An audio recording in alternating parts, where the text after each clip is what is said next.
Assalamualaikum warahmatullahi wabarakatuh. Perkenalkan, nama saya Nurlaili Kutrotunada dengan NIM 24441097, Prodi Manajemen Fakultas Ekonomi Universitas Nahdlatul Ulama. Halo semuanya, selamat datang di video kali ini. Karena cara menyampaikannya kurang melihat sebuah proyek besar di kantor yang tiba-tiba berantakan hanya karena salah paham di WhatsApp. Atau pernahkah Anda merasa ide-ide hebat Anda ditolak oleh atasan hanya di dunia profesional? Ide hebat tanpa komunikasi yang baik itu seperti mobil mewah tanpa bahan bakar, tidak akan jalan dan bisnis Anda melesat hari ini tajam. Selama 30 menit saja luangkan waktu untuk kita membedah tuntas tentang komunikasi bisnis.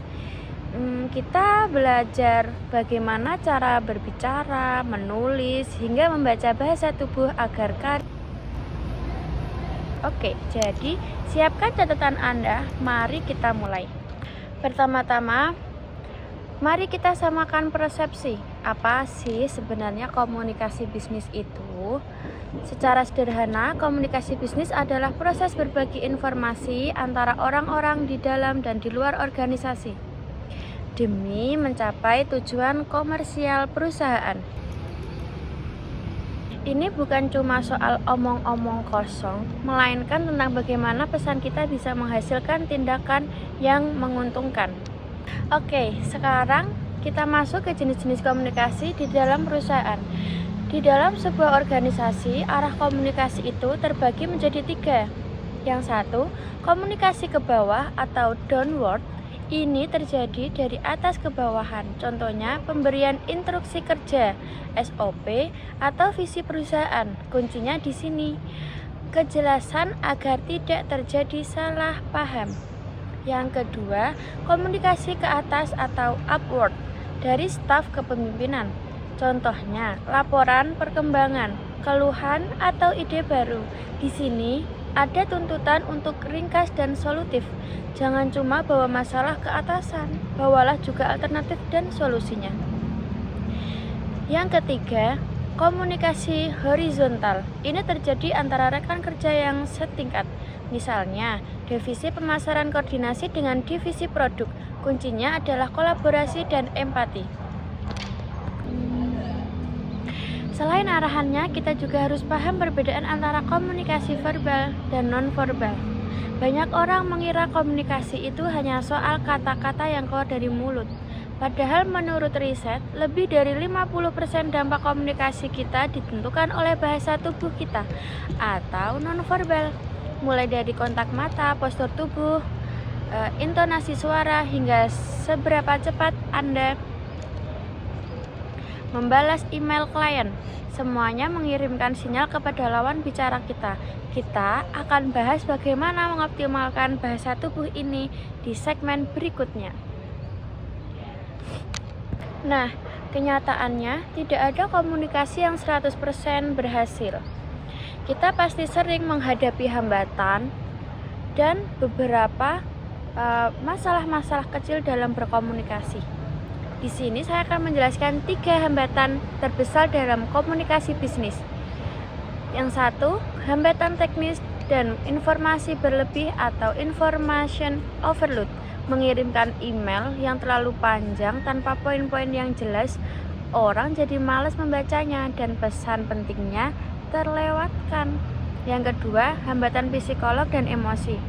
Berkomunikasi saat sedang marah atau tertekan, ketika emosi naik, logika turun, akibatnya pilihan kata kita menjadi defensif atau menyerang. Yang ketiga, hambatan budaya. Cara berkomunikasinya Gen Z yang menyukai pesan instan singkat tentu berbeda dengan generasi baby boomers yang lebih formal dan menyukai telepon langsung. Lalu, bagaimana solusinya?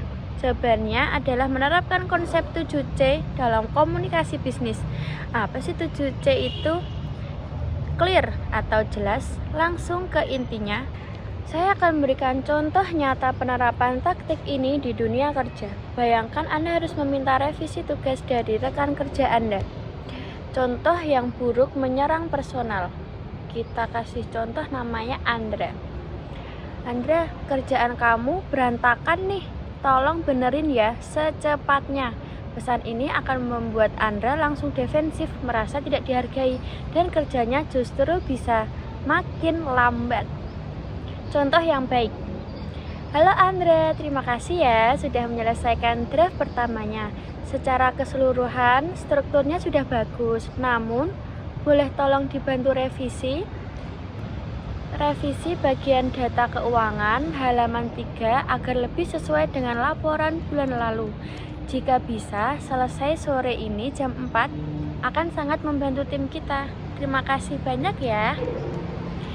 Kita bisa lihat perbedaannya. Contoh kedua tadi menggunakan metode memuji atau kritik apresiasi kembali. Ini membuat orang lain merasa dihargai sekaligus tahu apa yang harus diperbaiki. Selain itu, di era kerja hybrid working saat ini, komunikasi digital sangatlah krusial. Saat rapat online atau Zoom, menyalakan kamera adalah bentuk komunikasi nonverbal yang menunjukkan bahwa Anda menghargai lawan bicara Anda. Di sisi lain, saat menulis pesan teks seperti di Slack atau WhatsApp group, hindari penggunaan huruf kapital semua karena akan terkesan seperti sedang berteriak. Kita sudah berada di penghujung video 30 menit kita hari ini. Kita sudah membahas tentang definisi komunikasi bisnis, arah komunikasi dalam organisasi, hambatan yang sering terjadi, hingga cara memberikan masukan secara profesional. Komunikasi yang baik bukan tentang seberapa hebat Anda berbicara, melainkan seberapa baik lawan bicara Anda memahami dan menerima pesan tersebut. Belajarlah untuk menjadi pendengar yang aktif sebelum Anda mencoba untuk didengarkan. Terapkan tipis-tipis tadi mulai dari besok pagi saat Anda mengirimkan email ataupun pesan di grup WhatsApp.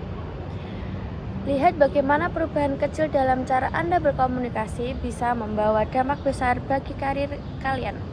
Terima kasih sudah menonton video ini sampai selesai. Jangan lupa untuk tombol like. Tidak terasa ya, kita sudah memasuki akhir video kita. Kita tadi sudah membahas definisi komunikasi bisnis, arah komunikasi dalam organisasi, hambatan yang sering terjadi, hingga cara memberikan masukan secara profesional. Komunikasi yang baik bukan tentang seberapa hebat Anda berbicara, melainkan seberapa baik lawan bicara Anda memahami dan menerima pesan tersebut. Belajarlah untuk menjadi pendengar yang aktif sebelum Anda mencoba untuk didengar. Terapkan tipis-tipis tips tadi mulai dari besok pagi saat Anda mengirimkan email ataupun WhatsApp di grup kantor. Lihat bagaimana perubahan kecil dalam cara Anda berkomunikasi bisa membawa dampak besar bagi karir Anda. Terima kasih sudah menonton video ini sampai selesai. Bertanya Mbak Nada. Jadi tadi kan Anda menyebutkan konsep 7C. Oke, terima kasih Mbak Alin pertanyaannya. Jika dalam situasi darurat, krisis atau tekanan waktu yang sangat tinggi di dalam dunia kerja, mencoba mengejar dan menerapkan seluruh 7C secara sempurna justru bisa menghambat kecepatan eksekusi. Dalam kondisi seperti itu, 3C yang paling utama dan menjadi prioritas mutlak adalah clear atau jelas, ringkas, dan benar. Iya, saya jelaskan kenapa lebih memilih 3 itu. Yang pertama, jelas. Di tengah situasi darurat, musuh utama komunikasi adalah bingung. Jika pesan yang Anda sampaikan ambigu atau multitafsir, anggota tim akan membuang waktu berharga hanya untuk mempertanyakan maksud Anda, atau lebih buruk lagi melakukan tindakan yang salah. Yang kedua, ringkas, atau menghemat waktu dan mencegah panik overload. Saat krisis saat krisis terjadi, setiap detik sangat berharga. Menyampaikan pesan yang panjang lebar, bertele-tele, atau penuh dengan latar belakang yang tidak relevan hanya akan membuang waktu dan meningkatkan kepanikan audiens atau tim Anda. Yang ketiga, benar, menjaga validitas dan mencegah fatalitas. Meskipun kita dituntut untuk berkomunikasi secara cepat dan ringkas, keakuratan data atau fakta tidak boleh dikorbankan.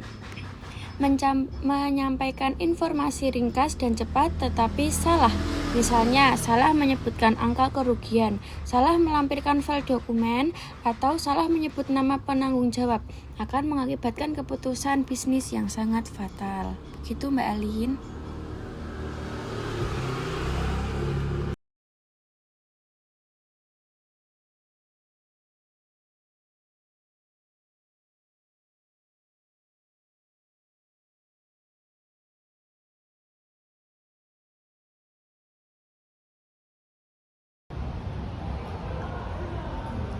Itu udah tadi, ini aja nih, agak panjang. Oke, izin bertanya ya Kak Nada ya. Dalam video disebutkan bahwa menyalakan kamera, mematikan kamera saat rapat online atau off cam karena dikendalakan oleh sinyal otomatis. Apakah bisa dinilai buruk secara bisnis? Asalkan diimbangi dengan etika dan komunikasi yang proaktif.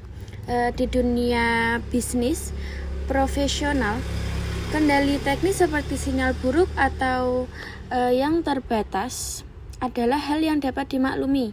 Yang dinilai buruk oleh atasan atau klien bukanlah kendala teknisnya, melainkan sikap pasif dan hilangnya komunikasi, atau biasa disebut dengan mengghosting saat kendala itu terjadi. Mengapa sih on cam itu penting dalam komunikasi bisnis ini? Karena menyalakan kamera atau on cam merupakan bagian dari komunikasi nonverbal yang berfungsi untuk membangun kepercayaan dan menunjukkan kehadiran. Yang kedua, bagaimana cara menghadapi kendala sinyal tanpa dinilai buruk oleh klien?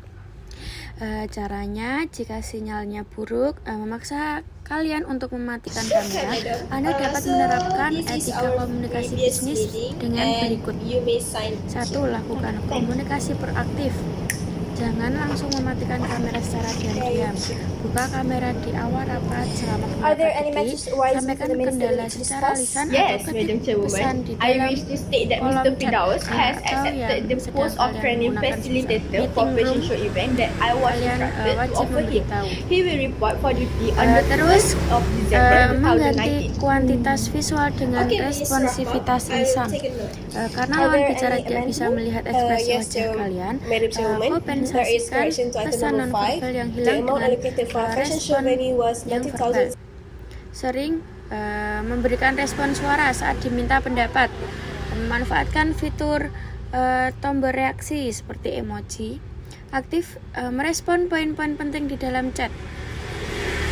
Sudut pandang perusahaan dan efisiensi bisnis. Dari kacamata efisiensi bisnis, kelancaran alur informasi jauh lebih penting daripada sekedar tampilan visual. Jika menyalakan kamera membuat suara Anda patah-patah, presentasi terputus-putus, atau Anda mendadak terlambat keluar dari ruangan rapat, hal itu justru jauh lebih mengganggu jalannya komunikasi bisnis dibanding mematikan kamera. Apakah sudah menjawab atau ada ingin yang ditanyakan?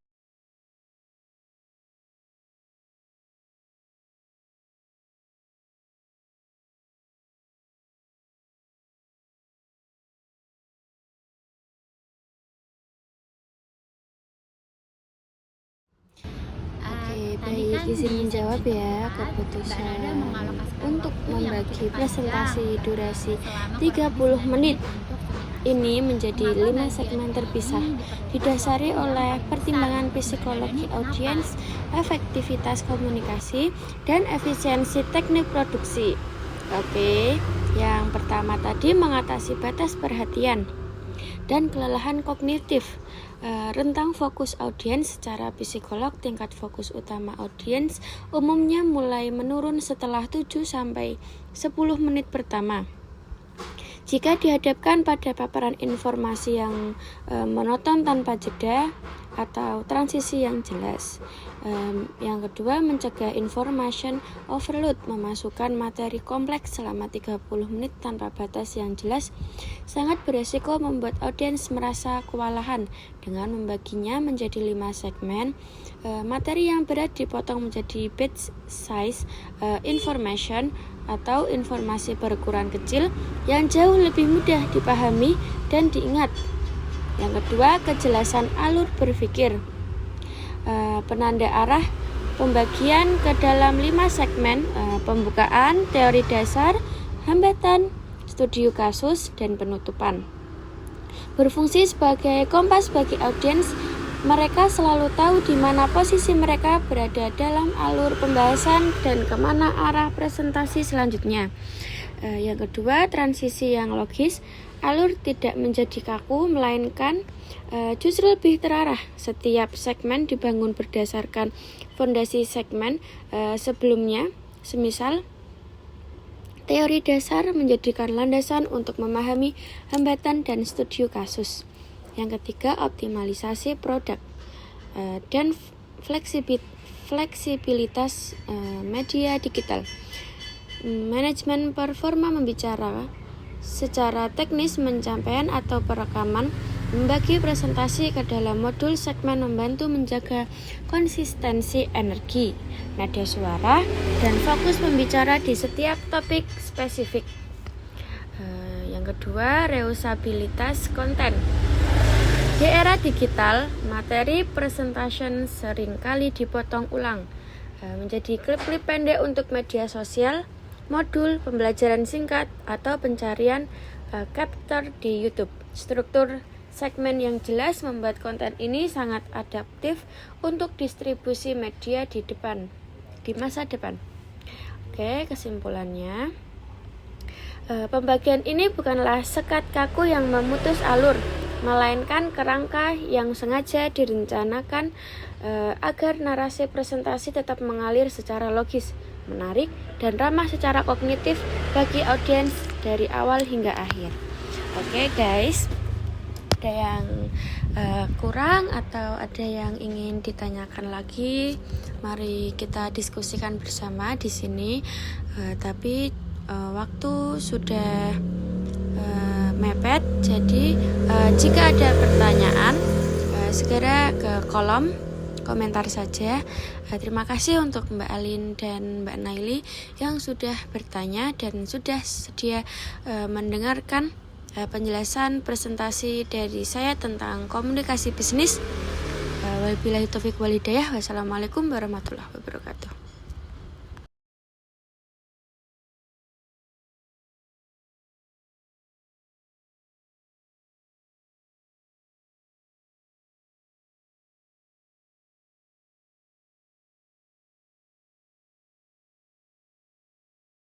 Jangan lupa untuk tekan tombol like, bagikan video ini ke rekan kerja Anda, dan tulis di dalam komentar hambatan komunikasi apa sih yang sering Anda alami di kantor.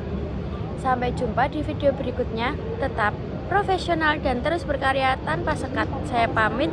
Dadah. Terima kasih.